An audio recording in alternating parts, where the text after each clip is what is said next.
Finally ये video आ चुकी है, जिस वीडियो का आप लोग काफी टाइम से वेट कर रहे थे। मेरा एक पर्सनल स्ट्रैटेजी है जिसको मैं काफी टाइम से यूज करते हुए आ रहा हूँ और ये काफी अच्छा प्रॉफिटेबल स्ट्रैटेजी है। तो इस स्ट्रैटेजी के बारे में A to Z पॉइंट पे बात करूंगा, किस तरह से आपको ट्रेड करना है, किस तरह से आपको स्टॉप लॉस लगाना है, किस तरह से आपको कौन सा स्ट्राइक प्राइस सेलेक्ट करना है, कितना रिस्क मैनेजमेंट होना चाहिए। और इस स्ट्रैटेजी का एक्यूरेसी अप्रॉक्स 80% है, लेकिन आप अगर इसको अच्छे से यूज करते हो, सही तरीके से यूज करते हो, तो इसको 90% एक्यूरेसी तक लेके जा सकते हो। तो मैं इस स्ट्रैटेजी को तो 3-4 साल से यूज कर रहा हूँ और काफी मजा आता है। इसमें सबसे अच्छी बात ये होती है ना कि इसमें स्टॉप लॉस बहुत ही छोटा रहता है और टारगेट आप 1:2, 1:3 भी ले सकते हो। काफी अच्छा इसमें प्रॉफिट टारगेट मिलता है। तो बहुत सारे लोगों का डाउट रहता है कि यार स्कैल्पिंग होता क्या है। स्कैल्पिंग एक ऐसा तरीका है ट्रेडिंग का जिसमें अपन बहुत ही छोटे टाइम के लिए ट्रेड में रहते हैं और बहुत ही जल्दी क्विक प्रॉफिट कर लेते हैं या फिर तुरंत ही एग्जिट हो जाते हैं लॉस में, छोटे से लॉस में एग्जिट हो जाते हैं। इसको स्कैल्पिंग कहते हैं। एक होता है इंट्राडे ट्रेडिंग, उसमें होता है कि आप सुबह में ट्रेड लेते हो और ऑलमोस्ट 3 बजे के अराउंड तक आप अपने ट्रेड को होल्ड करते हो और उसके बाद उसको एग्जिट करते हो। तो अगर इंट्राडे करते हो तो उसमें क्या होता है नुकसान कि जितने भी रिटेलर्स होते हैं उनके पास कैपिटल कम होने की वजह से अगर आप इंट्राडे करोगे तो आप ऑप्शन बाय करोगे। ऑप्शन बाइंग में अगर गलती से भी मार्केट साइडवेज रहा, जैसा कि हमारा डेटा रहता है कि हमारा market almost 80 to 90% time sideways रहता है, बाकी बहुत ही कम टाइम ऐसा होता है जो ट्रेंड होता है, ठीक है, तो उसमें पैसा बनता है। लेकिन वो जब ट्रेंड होगा तो आप उस ट्रेंड को अच्छे से कैप्चर नहीं कर पाते हो और आपका लॉसेस होता है इंट्राडे में। तो इंट्राडे उन लोगों के लिए जिसके पास ज्यादा कैपिटल है, जो लोग ऑप्शन सेलिंग करते हैं, उनको अच्छा पैसा मिलता है। और स्कैल्पिंग में क्या होता है कि जितने भी रिटेलर्स होते हैं उनके पास कम पैसा होता है, तो वो स्कैल्पिंग करके रेगुलर बेसिस पे डेली पैसा कमा सकते हैं। तो अगर अभी आपके पास टाइम नहीं हो तो वीडियो को ऐसे जल्दीबाजी में मत देखना, काफी ज्यादा इंपॉर्टेंट रहेगा वीडियो। तो वीडियो को लाइक करके छोड़ दो या फिर वॉच लेटर में ऐड कर दो, सो दैट आप बाद में अच्छे से कॉपी पेन के साथ देखना, तो आपको काफी मजा आएगा और काफी कुछ सीखने के लिए मिलेगा। तो ध्यान से देखना और इस स्ट्रेटजी को अपने लाइफ में अडॉप्ट करने का कोशिश करना, क्योंकि मेरा मानना है कि आपका बिल्कुल करियर चेंज हो सकता है अगर आप इसको अच्छे से यूज करने के लिए सीख गए तो चलिए वीडियो को शुरू करते हैं। इस स्ट्रेटजी में आपको 2 EMA लगाना है। सबसे पहले आपको क्लिक करना है इंडिकेटर पे और उसके बाद सर्च करना है EMA। इस तरह से सर्च होकर आएगा। जो फर्स्ट ऑप्शन आएगा मूविंग एवरेज एक्सपोनेंशियल, इस पे आपको 2 बार क्लिक करना है तो ये यहाँ पे ऐड होके आ जाएगा। इसका बाय डिफॉल्ट आपको लेंथ दिख रहा होगा 9, लेकिन एक का लेंथ आपको कर देना है 15। ठीक है, मैं बताऊंगा क्यों इस तरह से क्यों ज्यादा यूजफुल होता है। तो आप अच्छे से ध्यान से देखो, बिना स्किप किए देखना, क्योंकि मैं मानता हूं कि आप इसको अच्छे से देखोगे तो आपका ट्रेडिंग करियर चेंज हो सकता है। तो आप यहाँ पे ऐड कर लेना, एक का कलर भी चेंज कर दो। तो हमें पता चल रहा है 2 EMA अलग अलग दिख रहा है। यहाँ पे जो पास चल रहा है प्राइस के वो है 9 EMA और थोड़ा जो दूर है वो है 15 EMA। तो 9 EMA का मतलब हुआ कि 9 कैंडल का एक्सपोनेंशियल मूविंग एवरेज लाइन है ये, ठीक है, और 15 EMA है 15 कैंडल का मूविंग एवरेज लाइन है ये। तो जब आप इसको ऐड कर लोगे तो उसके बाद आपको किस तरह से यूज करना है ये मैं आपको बताता हूँ। तो अब मैं आपको बताता हूँ किस तरह से आप इन दोनों EMA को यूज करके आप स्कैल्पिंग कर सकते हो। पहले ये बता देता हूँ कि कहाँ पे आपको ट्रेड नहीं करना है। जब भी EMA इस तरह से साइडवेज रहेगा, ठीक है, जब भी EMA फ्लैट रहेगा आपको ट्रेड नहीं करना है, वहां पे आप स्कैल्पिंग करोगे तो बार बार आपका ऐसा लीड होगा। तो जब भी EMA का डायरेक्शन ऐसा होगा, ये 15 EMA रहेगा नीचे और 9 EMA रहेगा ऊपर, तो जब भी ऐसा रहेगा तो आप देखना एटलीस्ट इसका जो स्लोप होगा, जो ग्राउंड से ये जो डिग्री होता है ना, वो 30 डिग्री से एबव होना चाहिए। तभी आपका ट्रेंड पता चलता है कि हाँ ये बुल ट्रेंड में है। और अगर डाउन साइड के लिए अगर EMA इस तरह से रहा, ठीक है, और मार्केट इस तरह से इधर ट्रेंड कर रहा होता है, तो इसका जो एंगल रहेगा वो 30 डिग्री, ये डाउन साइड के लिए मैं बता रहा हूँ, 30 डिग्री या फिर उससे बड़ा होना चाहिए। ठीक है, ऐसा अगर सिचुएशन आपको मिले तो आपको ये स्ट्रेटजी को अच्छे से यूज करना है। अब मैं इसमें आपको बताता हूं कि स्ट्राइक प्राइस और किस तरह से आपका एंट्री पॉइंट और एग्जिट पॉइंट क्या होना चाहिए। जब भी आप स्कैल्पिंग करोगे तो हमेशा आपको इन द मनी में रहना है, ITM ऑप्शंस में रहना है, ठीक है। ATM में भी रह सकते हो, लेकिन ज्यादा अच्छा प्रॉफिट आपको ITM में रहेगा, इन द मनी में रहेगा। एट द मनी में भी ठीक ठाक रहेगा, लेकिन OTM बिल्कुल आपको अवॉइड करना है। इसमें आप अगर स्कैल्पिंग करते हो आपका बिल्कुल भी पैसा नहीं बनेगा, बिल्कुल भी नहीं बनेगा। तो आपको या तो ATM में रहना है बहुत ज्यादा, तो या फिर आपको बिल्कुल अच्छा प्रॉफिटेबल रहना है तो हमेशा ITM में रहना है। मैं आपको एग्जांपल से बताता हूँ कि कितना ITM में रहना चाहिए या फिर कितना OTM में रहना चाहिए। सपोज कि ये 40,000 पे प्राइस चल रहा है बैंक निफ्टी का, ठीक है, और यहाँ पे आपका यहाँ पे एक सेटअप बन गया EMA पे, यहाँ पे आपको एंट्री कैंडल मिल रहा है। तो आपको इसमें किसका ऑप्शंस लेना चाहिए। सपोज कि यहाँ पे 40,100 चल रहा है, तो आपको हमेशा क्या करना है कि अगर आपको कॉल बाय करना है तो 40,000 का यहाँ से 100 पॉइंट नीचे का स्ट्राइक प्राइस सेलेक्ट कर लेना है कोई भी। तो यहाँ पे 40,000 का कॉल ऑप्शन आप यहाँ पे स्कैल्पिंग में बाय कर सकते हो। और आपका जो एसएल रहेगा वो नीचे रहेगा। इस पे डिटेल में बात करूंगा, कौन से कैंडल पे आपको एंट्री करना चाहिए, कौन से कैंडल पे एग्जिट करना चाहिए, कितना प्रॉफिट टारगेट तक आप वेट कर सकते हो, कब आपको ज्यादा प्रॉफिट टारगेट तक वेट करना चाहिए, कब आपको छोटे टारगेट पे निकल जाना चाहिए। ठीक है, सब कुछ कवर करने वालों, तो ध्यान से देखना, स्किप मत करना वीडियो का एक भी पार्ट, नहीं तो आप वीडियो से कुछ सीख नहीं पाओगे। तो ये हमारा क्राइटेरिया हुआ, हमेशा आपको आईटीएम में रहना है। ठीक है, इससे बाहर निकलोगे आपका पैसा नहीं बनेगा ज्यादा। ठीक है, एटीएम में फिर भी चलेगा। ऐसा मैं इस वजह से बोल रहा हूँ कि क्योंकि एटीएम का जो डेल्टा होता है 0.5 होता है और आईटीएम का 0.5 से 0.6 इस तरह से रहता है। तो इसमें जैसे सपोज कि अगर 100 पॉइंट मूव किया ना बैंक निफ्टी, तो आपका जो एटीएम का जो ऑप्शन होगा वो 50 पॉइंट मूव करेगा। लेकिन 0.6 वाला जो रहेगा आईटीएम वाला, वो अगर बैंक निफ्टी 100 पॉइंट मूव किया तो आपको 60 पॉइंट का मोमेंटम आपको मिल जाएगा ऑप्शंस में। तो इस वजह से हम हमेशा आईटीएम में रहते हैं। एटीएम या ओटीएम थोड़ा सस्ता होता है, लेकिन सस्ता में नहीं आपको काम करना है। और इस स्ट्रेटजी में आपको एक और बात बता देता हूँ कि इसमें कम से कम आपके पास जो कैपिटल होना चाहिए वो 25 to 30 के होना चाहिए। अदरवाइज इसमें आप प्रॉफिट नहीं निकाल पाओगे, क्योंकि आपका साइकोलॉजी खराब हो जाएगा और आप अच्छे से प्रॉफिट के लिए वेट नहीं कर पाओगे। बार बार आपका एसएल हिट होगा, आपका अकाउंट धीरे धीरे कम जाएगा। ठीक है, तो इस चीजों को आप ध्यान रखना। कम से कम आपके पास 25 से 30 हजार होगा तो आप अच्छे से इसमें ट्रेड कर सकते हो।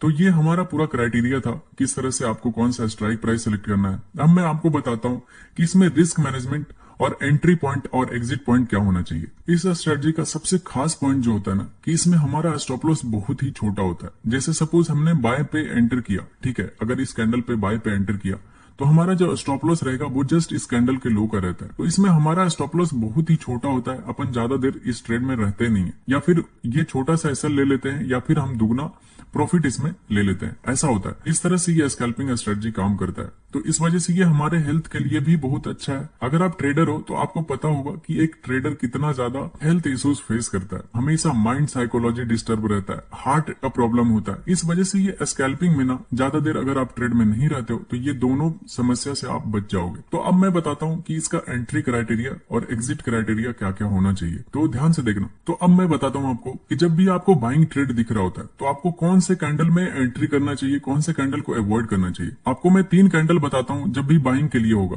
तो किस तरह का कैंडल पे आपको एंटर करना है। जब भी आपका इस तरह का कैंडल आपको दिखे, ठीक है, इस तरह का कैंडल दिखे, बिल्कुल पिन बार कैंडल या फिर फुल बॉडी कैंडल, नीचे से हल्का वीक होना चाहिए, या फिर बिग बार कैंडल, ठीक है, ये 3 कैंडल जब भी आपको दिखे ईएमए पे या फिर ईएमए को नीचे से क्रॉस करता हुआ और ईएमए का डायरेक्शन इस तरह से ऊपर की तरफ रहेगा, तो आपको इस कैंडल पे हाई पे एंटर करना है, यहाँ पे एंटर करना है, यहाँ पे एंटर करना है। जब भी इस कैंडल के हाई पे बाय करोगे तो उस कैंडल के लो का एसएल रख के आपको ट्रेड करना है। आप देखोगे कि जैसे ही आप एंटर करोगे मोमेंटम में आपको अच्छा टारगेट देगा या फिर आपका एसएल हिट कर देगा। तो ये 3 कैंडल आपको ध्यान में रखना।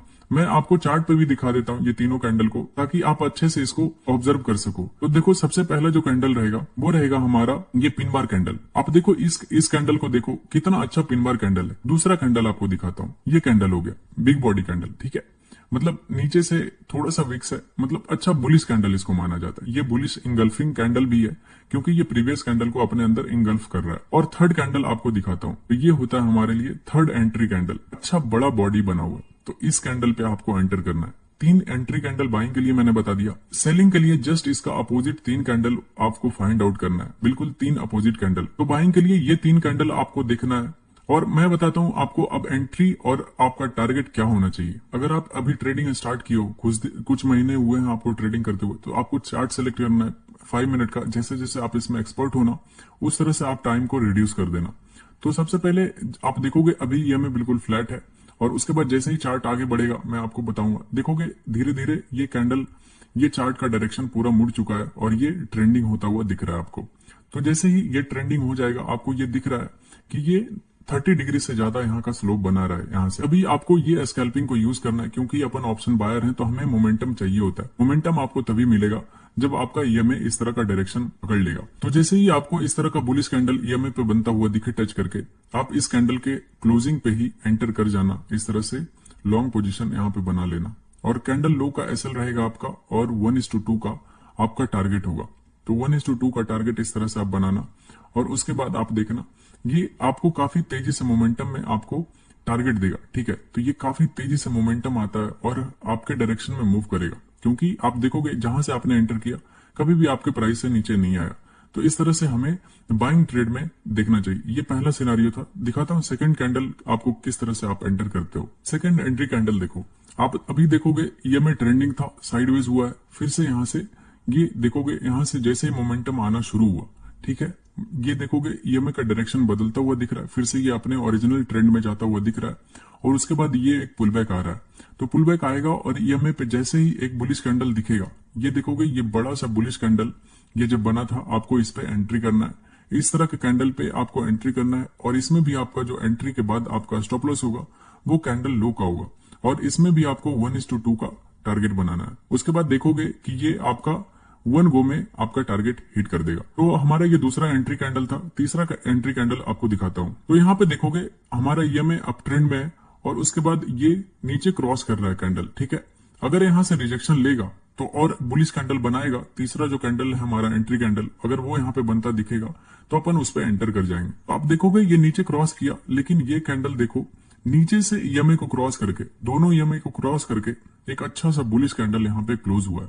तो ये हमारा तीसरा एंट्री क्राइटेरिया होता है, क्योंकि हमेशा ऐसा नहीं होगा कि ईएमए को टच करके ही ऐसा कैंडल बनाएगा। अगर ईएमए को नीचे से क्रॉस करके भी इस तरह का कैंडल बनता है, आपको यहाँ पे ऐसे सिचुएशन में एंटर करना है, और इसके बाद यहाँ पे एंटर करोगे 1:2 का आपका टारगेट होगा, और इस तरह से नीचे रखोगे स्टॉप लॉस 1:2 का टारगेट रखोगे, और इसमें भी आपका देखोगे 1 गो में आपका टारगेट हिट हो जाएगा। इस तरह से आपको हमेशा ट्रेड लेना है, हमेशा अपने सिस्टम पे बिलीव रखना है, तभी आप अच्छा ट्रेडर बनोगे। छोटे छोटे रिस्क लेते रहो। सबसे ज्यादा हमारा दिक्कत ये होता है ना कि हम इंट्राडे में बहुत बड़े बड़े लॉसेस ले लेते हैं, वो रिकवर नहीं हो पाता। इस स्ट्रेटजी में सबसे प्लस पॉइंट ये होता है कि हमारा जो स्टॉप लॉस होता है वो काफी छोटा होता है। वो अगर 2-3 बार हिट भी हो जाता है तो 1-2 ट्रेड में ही वो हमारा मैनेज हो जाता है। तो इस स्ट्रेटजी का सबसे अच्छा प्लस पॉइंट है। तो इस स्ट्रेटजी को आप बिल्कुल अच्छे से भरोसे के साथ यूज कर सकते हो, और सेलिंग के लिए जस्ट इसके अपोजिट कर देना। जैसा भी हमने यहाँ पे बताया था, वो सेलिंग का भी 1-2 ट्रेड आपको करके दिखा देता हूं, सो दैट आप अच्छे से इसको रिलेट कर पाओगे, आपको कहां पे एंटर करना चाहिए, कहां पे एग्जिट करना चाहिए। और उसके बाद मैं आपको सबसे ज्यादा इंपॉर्टेंट बात बताऊंगा, जो कि इस ट्रेडिंग स्ट्रेटजी में जो सबसे ज्यादा मेन इंपॉर्टेंट होगा वो वही पॉइंट होगा। तो उसको आप अच्छे से देखना। तो सबसे पहले मैं आपको सेलिंग का 3 पॉइंट दिखा देता हूं, कहां कहां आपको सेलिंग करनी है। सेलिंग में आपको दिखेगा ईएमए नीचे की तरफ डायरेक्शन रहेगा, और ये प्लेन से इसका 30 डिग्री रहेगा, तभी आप मानना कि ये सेलिंग ट्रेड में। देखोगे यहाँ पे भी एंट्री मिला था। मैं आपको आगे दिखाता हूँ किस तरह से आपका एंट्री यहाँ पे मिलेगा। काफी अच्छा मार्केट हमें बेयरिश दिख रहा है, तो हमें कैसे एंट्री इसमें फाइंड आउट करना है। जैसे ही देखोगे यहाँ पे ये कैंडल ऊपर से क्रॉस किया, ऊपर हमारा ओवरऑल ट्रेंड डाउन ट्रेंड है, और ये थोड़ा देर साइडवेज रह के ईएमए बुलिश कैंडल बनाया था, लेकिन ये पूरा रिजेक्शन लेके नीचे चला आया और हमारे ईएमए को डाउन मोमेंटम दे दिया। ठीक है, उसके बाद देखोगे ईएमए का डायरेक्शन यहाँ पे चेंज हो चुका, और यहाँ पे ईएमए का जो स्लोप है वो 30 डिग्री से ज्यादा हो गया। जैसे ये कैंडल बना था, ये काफी अच्छा बेरिश कैंडल होता है, आपको इस कैंडल पे एंट्री करना था, शॉर्ट सेल, और इसके ऊपर का आपका एसएल होगा इस कैंडल का, और इसमें 1:2 का आपको टारगेट बनेगा। ठीक है, 1:2 का टारगेट बना के आप इस ट्रेड में एंटर होगे। आप देखोगे कि हमारा 1 गो में हमारा टारगेट हिट हो जाएगा इसमें। तो इस तरह से आपको ट्रेड में एंटर करना है। और जो दूसरा कैंडल हमारा एंट्री क्राइटेरिया होता था सेलिंग का, वो है ये कैंडल। आप देख सकते हो, अगर आपने यहाँ पे एंटर किया था तो इस कैंडल में जब आपको यहाँ पे मिल रहा था तो आप यहाँ पे भी एग्जिट कर सकते थे, डोंट वरी।